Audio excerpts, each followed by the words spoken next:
హల్లెలూయా! Praise lord. దేవుని నామానికి మహిమ కలుగును గాక. ఆమేన్. మన స్నేహితులు కావచ్చు, మన ఇంట్లో వాళ్ళు కావచ్చు, మనకు తెలిసిన వాళ్ళు కావచ్చు, ఎవరైనా మన ఎడల పొరపాటు చేసినప్పుడు మనము అప్పుడప్పుడు క్షమిస్తా ఉంటాం కదండీ! అలానే మళ్ళీ వాళ్ళు రిపీటెడ్‌గా చేస్తున్నప్పుడు నేను ఎన్ని సార్లు క్షమించాలి అని ఒక తలంపు మనకొస్తది కదండీ! ఎన్నిసార్లు ఒకసారి క్షమిస్తారు, 2 సార్లు క్షమిస్తారు. మళ్ళీ అలాగే చేస్తుంటే ఎన్ని సార్లు క్షమించాలని విసుగొచ్చేస్తది కదండీ! కానీ ఆ విధంగా మనకి విసుగు రాకూడదు. ఎందుకంటే దేవుని వాక్యం ఏమని సెలవిస్తుందంటే మత్తయి సువార్త 18వ అధ్యాయము 21 వచనంలో ఏముందంటే, ప్రభువు నా సహోదరుడు నా ఎడల తప్పిదము చేసిన ఎడల నేనెన్ని మార్లు అతన్ని క్షమింపవలెను? 7 మార్ల మట్టుకా అని అడిగాను. అప్పుడు దేవుడు ఏమంటున్నాడంటే 7 మార్ల మట్టుకే కాదు 70 ఏళ్ల మార్ల మట్టుకని నీతో చెప్పుచున్నాను అనెను. ఆమేన్.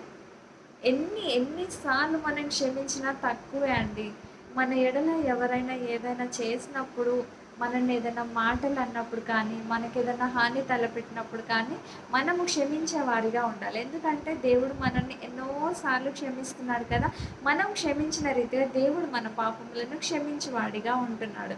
కాబట్టి దేవుడు ఏం చెప్తున్నాడు, నేను ఒక్కసారి చేయాలి, 2 సార్లు క్షమించాలి, 3 సార్ల ఇలా కాదు. అన్ని సార్లు ఎన్ని సార్లయినా కూడా మనం క్షమించే వారిగానే ఉండాలి. అది దేవుని బిడ్డల లక్షణమై ఉంటున్నది. ఇలాంటి మంచి లక్షణము నీవు నేను కలిగి ఉందుము గాక. ఆమేన్.